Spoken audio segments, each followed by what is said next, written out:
Varicose వ్యాధితో బాధపడుతున్నారంట. తక్కువ ఖర్చుతో ట్రీట్మెంట్ కావాలి అనుకుంటే ఎవిస్ హాస్పిటల్ని సంప్రదించండి. నమస్తే రమగారు. నమస్తే జయ. రమగారు, ఏదైనా మంచి కథ ఒకటి చెప్పండి అండి.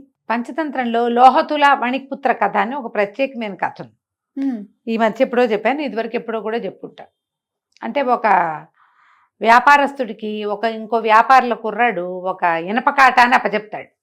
ఆ కాటాన్ని దాచిపెట్టండి, నేను ఊరెళ్ళి వస్తానని. వాడు రాడని నమ్ముతాడు. ఈయన 6-7 సంవత్సరాలకు తిరిగి వస్తాడు కుర్రాడు. మా కాటా ఏదంటే ఎలుకలు తినేసాయని చెప్తాడు. ఈ కుర్రాడు సరే ఒప్పుకుంటాడు. ఒప్పుకుని వీళ్ళ అబ్బాయిని వ్యాపారస్తుడు కుమారుడిని వెంబడి తీసుకెళ్ళి మీ పిల్లాడిని గరుడ పక్షి ఎత్తుపోయిందని చెప్తాడు. అదేమిటి అటు ఎత్తుపోయిందంటే అదైనప్పుడు ఇది కూడా అవుతుంది కదా, అంతే కదా. ఈ కథ కథలో ఉన్న థీమ్ని తీసుకుని రాసిన ఇంకొక కథ చెప్తా. డెఫినెట్గా. ఒక ఊళ్ళోట దానయ్య ధర్మయ్య అని 2 ఫ్రెండ్స్ ఉండేవాళ్ళు. ఈ దానయ్య వాళ్ళు వేరే ఊరు ఎక్కడికో షిఫ్ట్ అయిపోయారు. వాళ్ళు ఉన్న ఊరికి ధర్మయ్య గారుకి తోటలు గీటలు అన్నీ ఉన్నాయి. ఈ ధర్మయ్య దానయ్య వాళ్ళ ఇంటికి వెళ్తే ఇద్దరు సరే ఒక 10 రోజులు 8 రోజులు కలిసి ఉన్నారు. ఉన్నప్పుడు కొంచెం ఆహారానికి ఇబ్బంది లేదు, కూరగాయలు అవి దొరికేవి కాదు. అయితే కొంచెం ఎత్తుగా కొండ మీద అవతలకి కంద, పెండలము, చిలకడ దుంప అలాంటివి దొరికేవట. అయితే ఇద్దరు కలిసి ఓ తవగోలు పుచ్చుకొని కూరలకు ఇబ్బంది లేకుండా ఉంటుందని కొండ మీదకి పోయారు. ఏం పట్టుకుని? తవగోల అంటే తవ్వేది, గుణపం. తవగోల అంటే చిన్న సైజు గుణపం. పెద్ద గుణపం అంటే పొడుగాటిది కదా, పెద్ద రాడుని గుణపం అంటారు.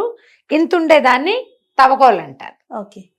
తవ్వే కోల అనమాట, ఇనపది వస్తువు. అది పుచ్చుకుని వెళ్ళారు, తవ్వుకుంటున్నారు. తవ్వుతుంటే ఏమైంది, వీళ్ళిద్దరికి ఒక చోట ఏదో టంగుమని తగిలింది. 2 కర్రలు ఒక చోట తగిలింది. ఏమిటో ఉందని అంతా తవ్వి చూస్తే అంత బంగారు కలశం ఒకటి బయటకు వచ్చింది. ఖాళీదే అది. ఆశ్చర్యపోయారు. అయ్యి బాబోయ్, బంగారుది మెరుస్తుంది. చూశారు, అమ్ముకుని చెరుకో సగము తీసుకుందాం అనుకున్నారు. ఈ దానయ్య గారి ఊరు అది.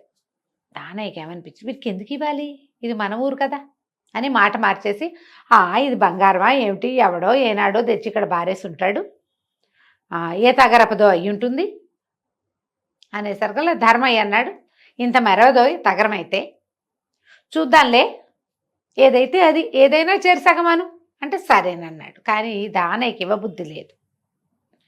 సరే కిందకి వెళ్ళిపోయారు. 4 రోజులు ఉన్నారు. వెళ్ళేటప్పుడు అడిగాడు, కలిసిన సంగతి ఏం చేస్తావు అంటే, చూద్దాం ఎవరినైనా సొన్నారని చూసి బంగారమో కాదో చూపించి కరిగిస్తానులే, నా దగ్గర ఉండి పర్వాలేదు అని చెప్పాడు. ధర్మయ్య సరేనని వెళ్ళిపోయాడు. వెళ్ళిపోతే కొద్ది రోజులకి ఏదో ఊరెళ్ళిన స్వర్ణాచారి ఊరొచ్చాడు, వెనక్కి వచ్చాడు. ఈ దానయ్య గారి ఊరు. ఈయన దాన్ని చూపిస్తే అది ప్యూర్ గోల్డ్. కరగబెట్టి ఆ బంగారాన్ని అమ్మేసి క్యాష్ చేసుకుని డబ్బులు లోపల పెట్టుకున్నాడు. ఫ్రెండ్కి ఉత్తరం రాయాల. 7-8 నెలలు గడిచినాయి. 7-8 నెలల తర్వాత మళ్ళీ ధర్మయ్య గారు ఈ ఊరు వచ్చాడు, దానయ్య వాళ్ళ ఇంటికి. వస్తే ఆ కబుర్లు ఈ కబుర్లు చెప్తున్నారు, కానీ కలశం పేరు మాత్రం రావటల్లా. సరే అడిగాడు ఆయనే, ఆ కలశం ఏం చేసావోయ్ అని అడిగితే, నేను అప్పుడే చెప్పలేదా, బంగారం కాదు ఏం కాదు, తగరం అయ్యి దాన్ని కరగబెట్టేసరికల్లా అంతా కొలిమిలోనే పడిపోయింది, ఏమీ లేదు, వృధా పని, ఎవడో ఒకడు పారేసుకుని ఉంటాడు, మనకు దొరికింది అని చప్పరిచ్చేశాడు. ఈయనకి ఏమనిపించింది, అబద్ధం చెప్తున్నాడు. అబద్ధం. అతను ఇంకొక 2 ఎకరాల పొలం కొన్నాడు. ఈయనకు ఆల్రెడీ ఉన్న పొలం కాక అది వరి పండే పొలాలు, ఇంకో 2 ఎకరాలు కొన్నాడు.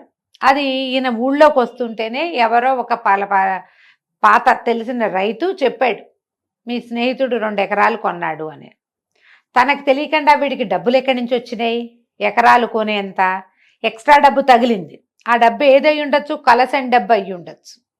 ఆయన ఏం మాట్లాడలే. నిజానికి అది కనపడింది కాబట్టి, ఇద్దరం కలిసి తవ్వాం కాబట్టి వచ్చింది. ఊరుకున్నాడు. ఊరుకొని ఏమన్నాడు, ఈ సంవత్సరం మాకు కూడా తోటలు బాగా పండినాయో, పొలం కొన్నానన్న మాట దానయ్య గారు ధర్మయ్యకి చెప్పల, తన ఫ్రెండ్కి చెప్పల. ఈయన తెలుసుకున్నాడు, ఆయన ఊహించేశాడు అదంతా. తోటలు బాగా పండుతున్నాయి, నిండుగా పళ్ళే ఉన్నాయి, మరి చిన్న పొన్న జామ చెట్లు కూడా ఎండాకాలానికి బాగా పండుతున్నాయి, పిల్లలిద్దరిని పంపించు, శుభ్రంగా కరువు తీర పళ్ళు తింటారు, మీ ఊళ్ళల్లో పళ్ళు లేవు, ఒట్టే వరి తెప్పిస్తే ఇంకేమీ లేదు అని అంటే సరేనన్నాడు. ఈయనకి రాము చిట్టి అని 2 పిల్లలు ఉన్నారు దానయ్య గారికి. ధర్మయ్య గారు వెళ్తూ వెళ్తూ ఓ బండి మాట్లాడుకుని చిన్నపిల్లలిద్దరిని బండి ఎక్కించుకుని తీసుకుపోయాడు. తీసుకెళ్ళాక పిల్లలిద్దరూ హ్యాపీగా తోటల్లో పడి తింటూ తిరుగుతూ హాయిమని ఉన్నారు. ధర్మయ్య గారికి పిల్లలు ఉన్నారు కానీ పెద్ద పెద్ద మగపిల్లలు, వీళ్ళు చిన్నపిల్లలు కదా. తిరుగుతుంటే ఈయన ఏం చేశాడు, ఒకరోజు తోటలోంచి 2 కోతి పిల్లలు దొరికితే తీసుకొచ్చాడు. ఆ 2 కోతి పిల్లల్ని ఈ పిల్లలిద్దరికీ అప్పచెప్పాడు. అప్పచెప్పేసరికల్లా పిల్లలిద్దరూ తమ పేర్లే పెట్టుకున్నారు. రాము రాము అని పెట్టాడు, చిట్టేమో చిట్టి అని పెట్టుకుంది. రాము చిట్టి అని పిలిస్తే కోతి పిల్లలు పరిగెత్తుకుంటూ వచ్చేవి. ఈ పిల్లలిద్దరూ శుభ్రంగా వాటికి ఆ పళ్ళు ఈ పళ్ళు అన్నీ తినిపించి, అన్నం తింటుంటే పక్కన కూర్చోబెట్టుకుని స్నానాలు చేయించి, తమ చెరువుకి వెళ్తే వాటిని కూడా వెంబడబెట్టుకు తీసుకుపోయి 10 రోజుల్లో బాగా మాలిం చేసేసుకున్నారు ఆ కోతి పిల్లలు. ఆడుకోబుద్ధి అయినప్పుడల్లా ఆ తోటల్లోకి పోవటం, వెళ్ళి మామిడి పళ్ళు ఏవి అందితే అవి, పచ్చికాయలు అందితే పచ్చివి, పళ్ళు ఏమైనా కనబడితే అవి, సపోటాలు పండేవి అవి తినేవాళ్ళు. అక్కడి నుంచి జామ పళ్ళు పండేవి, ఎండాకాలాన పండుతాయి కదా. బొప్పాస పళ్ళు విస్తారంగా కాసినాయి, అవి తిని పిల్లలు నున్నగా బంతుల్లాగా అయ్యారు. ఎండాకాలం నెల 15-20 రోజులు గడిచిపోయింది. దానయ్య గారు పెళ్ళం పిల్లలిద్దరిని పంపించావు, ఆ ఎండలో పడి ఏముంటున్నారు, పోయి తీసురా అంటుంటే ఈయన సరే వస్తాను వెళ్దామనుకుంటే ఈ దానయ్య గారు వీళ్ళ ఇంటికి రావడానికి కాసేపటికి ముందే పిల్లలిద్దరూ తోటల్లోకి వెళ్ళిపోయారు. సరే ఆయన లోపలికి వచ్చాడు. ఆయన కాసేపు కూర్చుని కబుర్లు చెప్పుకున్నారు, ఏదో కాస్త తిన్నారు. ఏమిటో మా పిల్లలు అసలు కనపట్టలేదు, కేకేయి ఎక్కడున్నారో కేకేయించు, మరి నేను కూడా రేపు వాళ్ళని తీసుకుపోతాను అనగానే ఈయన ఏం చేశాడు, రాము చిట్టి అని గట్టిగా పిలిచాడు. పిలిచేసరికల్లా కోతి పిల్లలు ఉన్నాయి కదా, వాటికి పేర్లతో పిలిచే అలవాటు అయిందిగా. పైగా ఇప్పటికి 4 రోజుల నుంచి అవి ఇంట్లోనే ఉంటున్నాయి. ఎవరు వచ్చినా వాళ్ళ మీదకి ఎక్కిపోవడం అలవాటు అయిపోయింది. లోపల నుంచి పరిగెట్టుకుంటూ వచ్చేసి పిల్ల కోతులు 2, ఒకటి ఈయన నెత్తి మీద, రెండోది ఆయన నెత్తి మీద ఎక్కినాయి. ఎక్కగానే నిర్ఘాంతపోయాడు. వాటి కొత్త పాత లేదు, ఎవరు వస్తే వాళ్ళ మీద ఎక్కేస్తున్నాయి. వీళ్ళింట్లో వీళ్ళు భార్యాభర్త 2-3 మగ పిల్లలు ఉన్నారు, వాళ్ళు ఒక 5-6, 2 చిన్నపిల్లలు, 4 పనివాళ్ళు. ఎవరు పిలిస్తే వాళ్ళ నెత్తి మీద ఎక్కేస్తున్నాయి.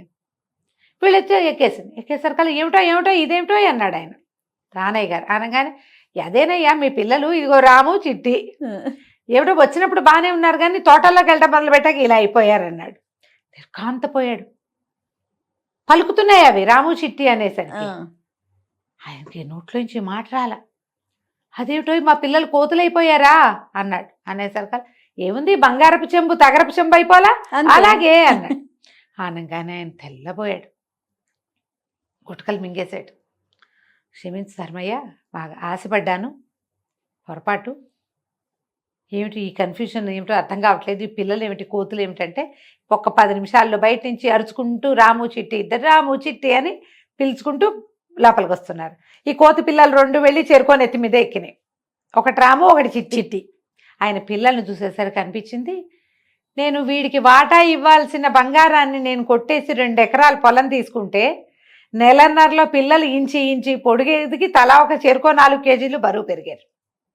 మరి పళ్ళు గిళ్ళు తినే పిల్లలు ఎలా ఉంటారు, తోటల్లో ఆడే పిల్లలు పుష్టిగా నవనవలాడుతూ కనపడేసరికి ఏం మాట్లాడాలో తెలియక మెల్లిగా సర్దుకుని, ఏదైనా బేరం వస్తే ఇంకో ఎకరం తోట కొనుక్కో, నేను ఇంటికి వెళ్ళంగానే డబ్బులు పంపిస్తాను, నేను 2 ఎకరాలు కొనుక్కున్నానులే అని చెప్పాడు. చెప్పి పిల్లల్ని తీసుకుని వెళ్ళాడు. ఆ డబ్బులు పంపిస్తే ఈయన ఇంకొక ఎకరం బొప్పాస్ తోట ఈ ఊళ్ళో కొనుక్కున్నాడు. కథ కంచికి మనం ఇంటికి. ఎంత అద్భుతంగా ఉందో స్టోరీ, చిన్నదైనా ఎంత బాగుంది చూడు, ఎంత మోరల్ ఉంది స్టోరీ. నువ్వు ఒకళ్ళని పళ్ళరాలు కొట్టావు, నీకు ఇవాళ ఏమీ అవదు, నువ్వు తప్పించుకున్నావు, నీకు శిక్ష లేదు, అగౌరవం లేదు, నువ్వు ఈ పని చేసావని నిన్నెవ్వరూ ఏమీ అనలేదు. 10-15 ఏళ్ల తర్వాత అయినా నీ పళ్ళు రాలటం తథ్యం. ఖచ్చితం. నువ్వు ఎవరినైనా అవమానపరిచావు, కొంతకాలం తర్వాత అయినా ప్రపంచానికి తెలియపోయిన నీ ఆత్మారాముడికి తెలిసేలాగా నువ్వు అవమానపడి తీరుతావు. అవతల వాళ్ళకి మీద లేని నింద నువ్వు మోపావు, ఆ నింద నువ్వు పడి తీరాలి. అది మాందు వదలదు. అంతే రమ్మగారు, అంతే. నేచర్ చూస్తూ ఉంటుంది. భగవంతుడిని నమ్మితే భగవంతుడు, లేని పక్షంలో ప్రకృతి. అంతే. సో ఇప్పుడు నమస్తే రమ్మగారు. నమస్తే.